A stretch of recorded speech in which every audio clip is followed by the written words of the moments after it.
Hi, how's it going this morning? This is Neil's Han Dynasty coming to you live from the basement of the Empire of the Han Dynasty. It's a small empire. As you can see, the basement looks like crap. But, hey, you got to start somewhere. Trump didn't become a billionaire. Well, actually, he's probably born a billionaire. Bad example. Oh well, whatever. Hey, like, share, and subscribe. Thank you. Be kind, helpful, and grateful. Okay. And buy some silver, some platinum, and some crystallized osmium. Let me tell you what. Those three, silver, platinum, and crystallized osmium. I don't know about any other assets. I don't mess with other assets because risk tolerance, and, well, quite frankly, what's happening right now from this story is why. And now let's get back to the rest of the story. This is ABC News 16 hours ago. 16 hours ago, ABC News. Investors with SoCal Gold Forum lose their retirement savings. ABC, 16 hours ago. No plagiarism here. Let's get to the story. News leader, ABC7 Eyewitness News. An investment for retirement wiped out. So where's the money? Part 2 of our investigation into Oxford Gold. Welcome back. I'm Michelle Fisher. I'm Giovanna Lotta. You're watching Eyewitness News at 5, live on ABC7, Hulu, and wherever you stream. We first told you about the company last month and the customers who say they invested big money only to have it vanish. Eyewitness News reporter Carlos Granda went looking for answers to the questions, where's the money, and is there anything those customers can now do? And here's what he found. My fear is that, I'm not going to get the money back. Scott Dahl says after he changed jobs, he invested a big chunk of his 401k with Oxford Gold Group. He won't tell us how much, but he says his retirement is now in jeopardy. He says he did an online search and found good reviews for Oxford Gold, and he says they were very convincing. They send out this is an investment guide. I mean, this thing's probably 15 or 20 pages of just high-end, this is a very nice product. They sent this to me, and they sent pictures of, the precious metals that I purchased. Here's what they are. Here's what they're called. You've got so many of this and so many of that. You can do a direct rollover, one IRA to another. On an Oxford Gold YouTube channel, they say it's easy to buy and store your gold. Once you've picked out your precious metals, everything gets shipped directly to the depository of your choice. So Dahl placed an order and was told those physical gold coins would be sent to a depository in Utah. It was all supposed to be handled by a company called Equity Trust, but then he received a letter saying Equity Trust was no longer working with Oxford Gold. So I don't care what's going on with your companies, but you've got my money. And so either all I want you to do is to send the metals into the depository. That's all I need you to do. If you can't do that, send the money back to me. Dahl then called the depository company that is supposed to have his gold coins. So I called Brinks in Salt Lake and says, hey, where is my order? We have no knowledge of your order. Your order's not here. Who are you? We first reported about Oxford Gold several weeks ago. After our story, people from all over the country are reaching out to us, as far away as Florida, North Carolina, Tennessee, Washington State, and more. They tell us they sent tens of thousands of dollars to Oxford Gold. The State Department agency that oversees this is the Department of Financial Protection and Innovation. It wouldn't talk about Oxford Gold specifically, but says people need to be careful when trading metals. They're targeting senior citizens, and it's because they have the highest amount in their retirement funds. And that's really what these precious metals dealers are focusing on, and they're trying to encourage people to sell securities in their traditional retirement accounts. These photos show the company office on Wilshire Boulevard. It was closed and appeared to be empty. On Oxford Gold's website, a number of bad reviews, most of them within the last 3 months.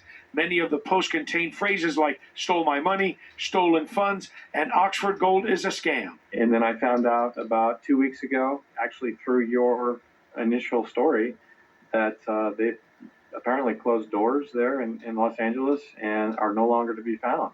That was my daughter's wedding money. Stephen Petty also sent money to Oxford Gold. He says the company urged him to invest. They're all, same story. They're high-profile people contacting you, telling you it's a good thing and you're making a good decision and we're here to help and I'll get this solved. And, I'm here minus 50 grand. We contacted the Commodity Futures Trading Commission, the federal agency that oversees these types of transactions, to ask about Oxford Gold. They told us we can't comment on investigations. We do follow up on tips and complaints. The Department of Financial Protection and Innovation says in California, a number of these companies are not required to register before they operate, so you have no way of knowing much about them before you invest. But we do have a strong anti-fraud statute. So if there's any misappropriation of customer funds, if there's misrepresentations or omissions in connection with the offer or sale, or if there's a scheme to defraud, then we can take enforcement action against the company and the individuals that are operating the company. The CFTC, however, says getting money back is highly problematic because usually these people move quickly. We tried to contact Oxford Gold Group several times. The phone lines don't appear to be connected and the website is down. We did reach one person who worked as a manager there, and she told me she didn't want to talk about it, but added that anyone who lost money should be made whole.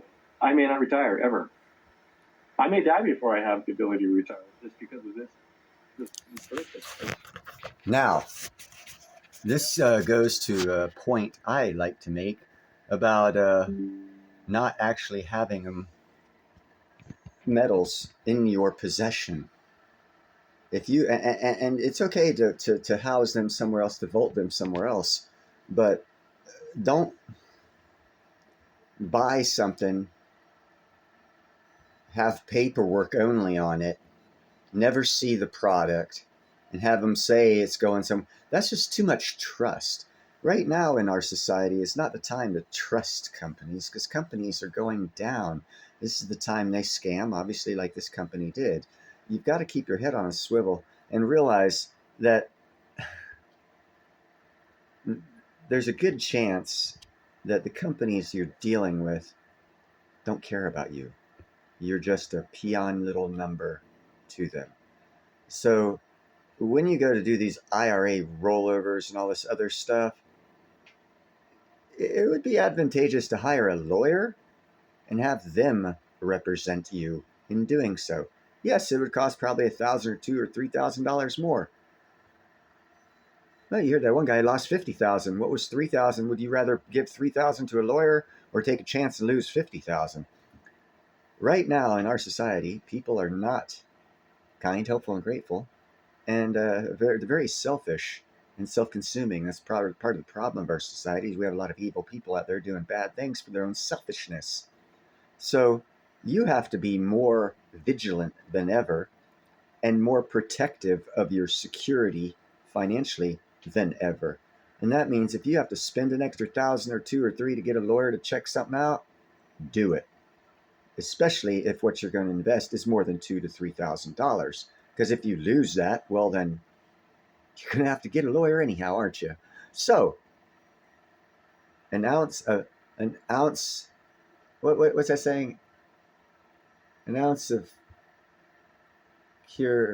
prevention is worth a pound of cure, or something like that. I don't remember the old saying, but basically that would be true.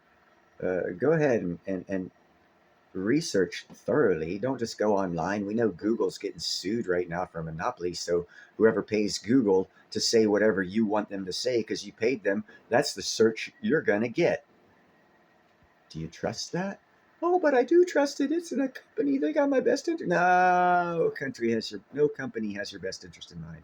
Every company has their bottom line in their mind. Only after they reach their dollar amount, their CEOs and upper echelon are more concerned about extra profit. How they get that profit, they skim the lines on, just like this Oxford Gold company did. So be very, very careful. Take the extra investment to get a lawyer to make sure things are done right. Because if that guy had got a lawyer, he probably never would have got scammed out of $50,000. The guy who invested his daughter's wedding fund, he'd have spent $3,000, $4,000, maybe even $5,000, 10%. He wouldn't have lost it because it'd been a tax write-off. So nothing's as simple and easy as you think. Things you read are probably lies. Research things thoroughly and always do things with protective measures for yourself before you move large sums of money. consider using about 10% of that to guarantee that you're making a safe investment, meaning get a lawyer, hire a private investigator, find things out if you have to. If you got $50,000, I'd see no problem wasting $5,000 making sure I'm making a secure move with that $50,000 or more. And that's all I suggest, especially with elderly, because you grew up in a time and age where everyone was honest. That day died. It died a long time ago. You must assume no one is honest. The only thing about people nowadays is they want your money. That's what you must assume. Approach everything like that, and you will actually be better off. Now, this is counterintuitive, but at the same time you're doing that with that thought process, you also have to remain kind, helpful, and grateful to others. In other words, be very protective of yourself, but don't put a wall up surrounding your whole life, keeping everyone out. Allow yourself room to still be kind, helpful, and grateful while you protect yourself and throw some walls and barriers up to protect your finances, your land, your investments, your personal investments, whatever it is. And just take an extra couple hours and do some thorough deep dives. Don't go just for Google search. Try and hook up with other search engines. There's like 5% of them out there, so there's a few out there. And just don't believe the first thing you read. Research past the first thing you read. That gentleman who said he said, "Oh, they sent me paperwork. It looked like it was fine print." That's a scam. If I know I'm going to get $100,000 for someone, I will spend $100 to get some quality paperwork and advertisement to send them to make them think that it's a quality product. If that's enough to convince you it's a quality product, you deserve to lose your money. He deserves to lose his money. He just took a chance. He figured everyone was honest. No one's honest. Lawyers aren't honest. Look at Atlanta, Georgia court and DA's office. They just fired a judge in Atlanta for being a high-class hooker. She was a judge by day and a high-class hooker by night. What kind of justice do you think you're getting if you walk in front of that judge and you paid her to be a high-class hooker the night before and now you're standing before her? Do you think you're going to get justice? Nah, you're going to get favoritism. See, so you can't even trust judges. You can't trust anyone. So do as much as possible to protect yourself and don't take things at face value. Never take things at face value. If you come on my live streams, question me. Throw questions at me. Challenge me. And then research yourself, because that's what I do. I like getting challenged because it makes me research more. I like finding out that I'm wrong because then I'm never wrong in that subject again because I do more research. After 56 years of doing that, I don't speak about things I pretty much not right on and that I haven't researched. A lot of people don't do that. 99% of people don't do that. That's why a lot of people think I'm an idiot and don't watch my show. But I typically like doing things old school way, like not asking a question of anyone that I don't already know the answer to.